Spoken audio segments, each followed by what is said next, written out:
Hey guys, how you doing again? I'll do a real short video. One of the things I want to talk about is what's going on with the tension in society. Um, as men, it's important that we make attempts to try to control our emotions, whether we're angry or whether we're head over heels in love. We need to control our emotions and be logical, and I think that's in our nature. Um, with what we got going on right now with the midterm elections coming up, I see a lot of tension being pushed from mainstream media, or the majority of mainstream media. And they're trying to increase racial tension because if we look at um, everything that's been going wrong with the government, um, I'm not going to point fingers at each side. Um, it's liberal policy, but conservatives aren't coming up with solutions trying to kick some ass and deal with the issue. And maybe they're limited in their power. I get it. But with the midterm elections coming up, with everything going upside down, I mean, we don't have to watch the news to see it. But when we watch the news, they're like, it's not a problem. There's nothing. It's just a little temporary something we got to deal with as people. We got to, bite the bullet a little bit here to get past it. But if we look at the cause of the situations that we're in, we know it's tightly related to policy, decisions of the government.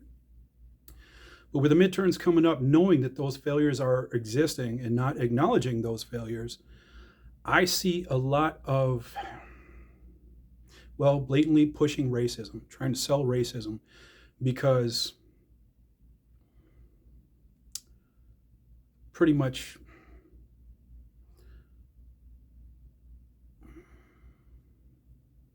okay, well, it's sad to say, black people traditionally vote Democrat, right? And they keep getting fed this every time. Usually it's the 4-year mark, with elections, but midterms are coming up and they're trying to push racism. Then they point the finger at the Republicans, the conservatives. Now, I'll agree that the far right is causing damage. I mean, we saw, that shooting that the 18-year-old kid did. That's ridiculous. And you could tie the things, his conspiracy theories and his thoughts, where I would call him racist, and I would agree. Racism is out there, but I don't think it's the big problem that we all see. Um, and I don't think it's the main thing we have to deal with is white supremacy. If we look at the great majority of crime being committed by the smallest percentage or one of the smaller percentages of society,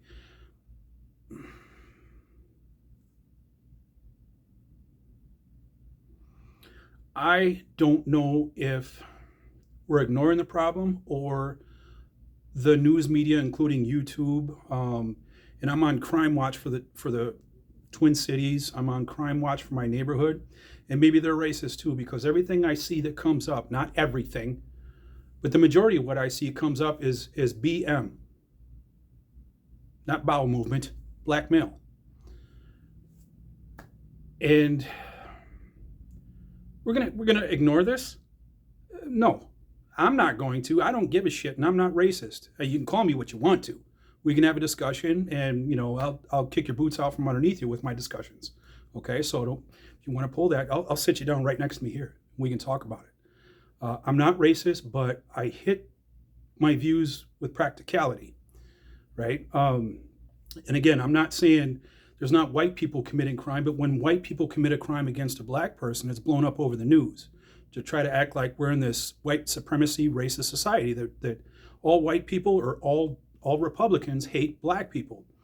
But we don't even touch, or mainstream media does not tend to focus on black crime against Asians, Jewish people, white people in general, or black on black crime, right? I mean, Chicago's blowing up like crazy, and Minneapolis is getting to be the same case, and that's creeping into Brooklyn Center.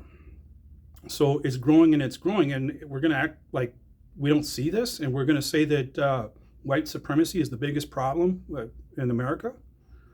Okay, well, you can have your own opinion, and I'm not defining my opinion, but I'm simply saying what I observe is the fact that I think what they say, black people are 14% of the population in America. I mean, that could be changing from year to year, obviously.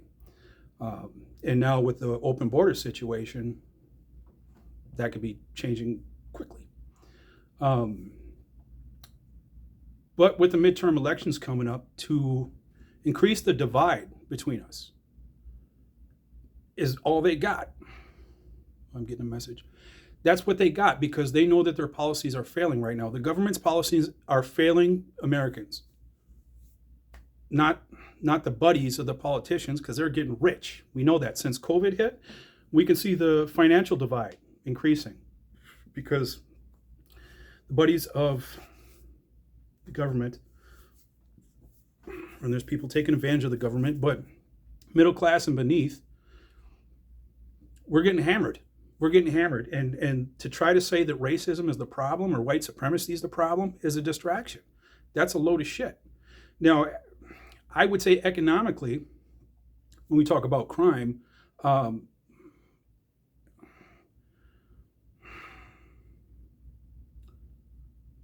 there is a lot of crime from all races, right? We can say that, and that's easily said. But with all the tensions and the financial problems that we're having, drug addiction, fentanyl, all that stuff, I'm not driving this conversation off of statistics, but observation. So you can say what you want to say and hit me up in the comments or send me an email. That's fine.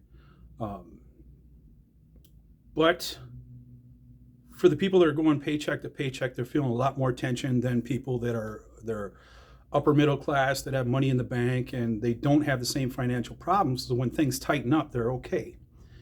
But I see the government just deciding, okay, we created a problem. What we're going to do is use taxpayers' dollars to try to fix it. We're going to reduce healthcare costs. We're going to reduce childcare costs. No, you're going to supplement it with taxpayer dollars, right?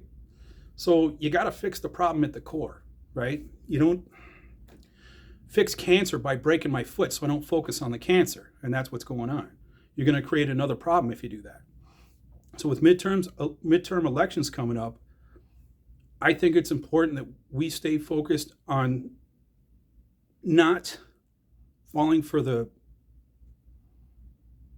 racism bait, which they try to feed us. And again, that tries to separate us. And then it takes everybody, points the finger at the right, saying, you're all racist. And if you stick with us on the left, we're going to fix the problem. Well, it's a problem because you keep broadcasting it every day, but you don't broadcast the reality. You know, that's where we talk about propaganda, and that's where we talk about Nazi shit, right? Because that's how they control the people and fed them false lies. And I'm not going to get into the war that's happening right now with Russia and the Ukraine, right? But there's propaganda there as well.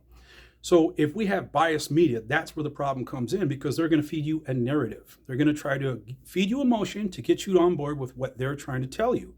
They're not going to tell you the full truth, or they're going to exclude certain facts, or explode a little snippet of a video to make it seem like their narrative is true. And that happens on both sides. I see it. I was watching Breaking Points on YouTube. Just search Breaking Points, and you can subscribe to them, and they have their own channel that if you want to be a member, but it's blended. And I always talk about blended media, where it's both sides represented and having a conversation back and forth. And I know some people dislike Fox, but they have the 5, where there's always a representative from the left, right? And they have conversations and they debate. And that's what we need to be doing. We don't need to, if you're strictly Fox or you're strictly CNN or MSNBC, you're not getting the picture, right? You're not getting the picture. So watching Breaking Points is a good step in the right direction. There's other sources too. Tim Pool, he's TRL. Is that, no, Tim Pool Live? Yeah. He is technically a liberal. So is Joe Rogan. But they're not denying the problems that are happening around us right now for America. They're not denying the problems. So they hit those points and discuss those with logic. So I think anybody that really wants to get a grip on what's going on should steer away from, not be completely dependent on MSNBC and liberal media outlets. They should find blended media outlets and find like a Tim Pool that's traditional liberal and Joe Rogan liberal, right? There's several others. Or if you really want to dig into it, Shapiro, Brett Shapiro, if man, whatever. He hits his everything with intelligence. And there's other people that do it too, but whatever. I don't want to get into it and get you riled up. All I'm saying is if you take in blended news sources or contrasting views from one show, whether it's Breaking Points or whether it's The Five on Fox, you're going to get a debate and you're going to understand the debate a little bit better. And typically what they do is bring up facts, right? Especially on The Five, because there's more people on the right than there is on the left. So if the person that's sitting in that chair is prepared for the show, they're going to have facts. And they debate those facts. They don't shut each other down. They might go back and forth a little bit, but that's what we need to hear so we have a better understanding of what's happening. So when I talk about meta values and controlling your emotions, it's really important that we don't fall into this racist trap. When I talk about crime references, my concern is that they're overblowing, real secretively like, sharing all this news about the BM, the black male, causing all these crimes. Now, maybe there's white crimes, the WM, white male, doing it too. And maybe they just hold those back and try to act like, okay, racism is the biggest problem. They're trying to feed us all this news, showing that black people representing 14% of the American population are doing most of the crimes. That could be a problem too. So I'm not saying that that's the truth. I'm saying when I look at these things, that's the majority of what I see. And I'm not being racist by saying that because it's an observation. And you can ask me, say, well, where are you looking, Scott? I will feed it to you and you can look at it and be like, yeah, you're right. Is it true? Is it not true? Don't know. I'm not a cop on the beat. I don't see it every day. But that doesn't mean that's the only perpetrator of crime. Crime is going out of hand because we're not holding people accountable. Accountability is very important when we talk about meta values. When it comes to relationships, raising kids, crime, politicians, we should have a better system to be able to hold politicians accountable because we can dig in the books and there's so many things that happen that okay, who's been put into prison? What politicians have been put into prison for messing with the system or overplaying, using the system to their advantage? Hunter Biden's a big topic right now, and I'm not going to comment on that because I don't have a sheet of facts ready to go. But we can talk about Trump had some violations, and they tried to go after him, and I'm not sure all the detail on that too. But then we go back to the Clintons. There's documentaries on the Clinton Foundation and all the wrongs that they did. Politics is rampant with corruption. Right? Oh, this will get me kicked off YouTube quick. But the media is in the pocket. And it's not saying all media is for the left and all media is for the right, but we have biased media. And it's important that we find blended media so we can get to the nitty gritty of it. And if you apply logic to what you're watching, an actual debate. And I think that's what we need to get back into is debates. Even with midterms, whatever, have these people debate. And if Joe Biden is not cognitively functioning enough to be able to run the country, let's pick 5-6 Democrats, get up there and debate. Joe Biden will get blown away. We know that. Kamala Harris will laugh. We know that. And we're going to have somebody, the cream's going to rise to the top. And maybe we'll have somebody that'll be better to run the country for the remainder of the 4-year term that Biden's elected for. But we know that it's not going well with him. And Kamala's approval rate is not enough. It's worse than Joe's, right? And Joe's has been declining. I think 38% was his approval rating. And I just have to think that 38% is watching CNN. That's my opinion, because the reality is when we walk out of the house and we go to try to pay for things, pay for gas, pay for whatever, the job market, you can say that the job market or unemployment is much better, but I've been unemployed for just over a year now. I'm going back to work shortly here next week. But once you stop claiming unemployment, then you're off the detection, right? So, and with the COVID layoffs and all that, I was laid off technically because of COVID, because of downturn in business. And a lot of people were displaced because when COVID hit, business slowed down. Now those people start to work again, and it makes it look like Joe Biden's doing an awesome job with the unemployment rate. Politicians can find a way to skew the numbers to present it to you like they're benefiting you by doing that or benefiting the country by doing that. So we got to pay attention to the tricky numbers. I did a video on cholesterol and how Big Pharma was presenting the numbers to trick you. And if you really look deeper or look at the small lettering at the bottom of their studies or videos and everything, it's the reality. But if you just look at the big, bold presentation on top of the commercial or the study and take that, you can be like, oh, it's an awesome thing. And that's the same thing that politicians are doing on both sides, and we got to get away from it. I think I'm running long again. I didn't want to do a long one. I'm 15 minutes and 20 seconds.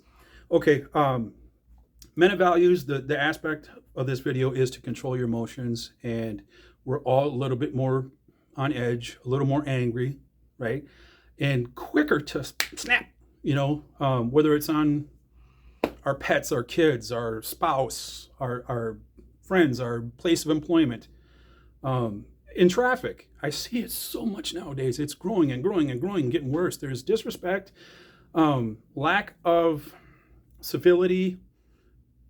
What's the other word I'm looking for? Courtesy for one another. It's been shrinking and shrinking and shrinking.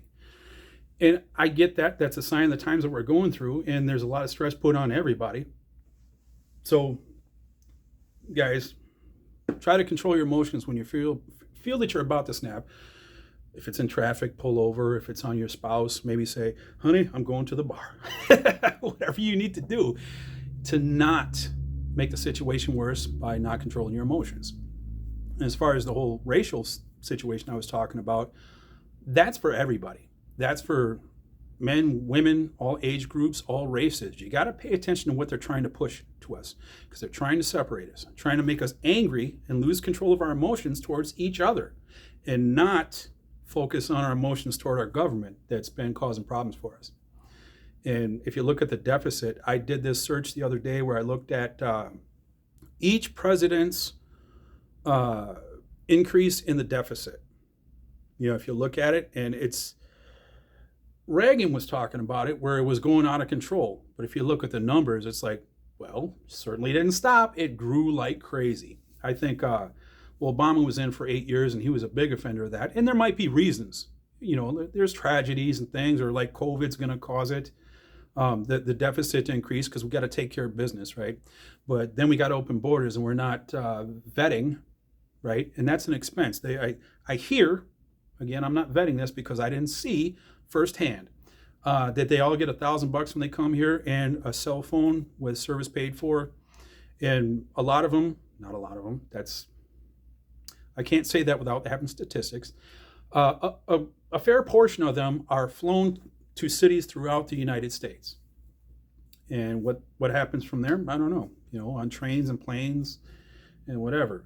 And that's an expense to all of us, because that's healthcare. And we're talking about resources being limited. That's why inflation is up, because supply chain is backwards. Baby formula, right? So now we have more people wanting to draw from those resources. And the government's assisting them because they don't want to cut them short, right? So then we have this situation where the American people that have been paying the taxes, that give the $1,000 on the cell phone to the immigrants, are paying the price, huge, extra, double, triple, threefold, whatever. So we have to find a way to not shut that down, because there should be an avenue for citizenship. I get it, but it should be strict, right? Because that's another expense of the American people, and we're in a recession. We're getting close to recession. Inflation's through the roof, all this other stuff. I'm starting to lose control of my emotions the more I talk about it and sort my thoughts out. So I'll just stop right here. And the whole point of, like I said, I'm trying to generate conversations or get you thinking. You don't have to take what I say for gospel. I'm not a genius on the topics. I just observe and apply a little bit of logic, and I'm just a regular guy trying to look at things and getting frustrated, and trying to bring anybody that watches these videos in to be able to discuss those comfortably. And it's easy to get heated about it. Obviously, I'm just talking to a camera, and I'm getting a little riled up. So I think it's important, as men of values, we control our emotions. And for everybody, anybody else that's watching this, let's try to steer away from the idea that racism is running America. Because if you look at it 50 years ago, or if you look at other countries, look at China, Jesus. So many other countries have a bigger racial problem than we do. And if we talk about equality of rights, whether it's for any races or any sexual preference or gender, prove it. Prove it. I don't want to upset anybody, but statistically, prove it. Prove it. And there's a reason behind most everything. Steven Crowder, Changed My Mind. If you watch that, he backs up everything he says with facts. And some of that is when he's talking about equality. That's for another video. I appreciate you guys. I'm getting a call too. I appreciate you guys hanging on. I'm at 20 minutes now. I only want to do 15, so I apologize. If you have any comments, shoot them to me. Again, try to control your emotions, guys, because it's been a tough time. It's not over with. It's not over with. So when we lose control of our emotions, we can escalate a situation to get ourselves in trouble. So let's make sure that we get control of those emotions. And I got to take this call. All right. Thank you for hanging out with me. We'll talk to you soon. Men and Values. Scott Rockford.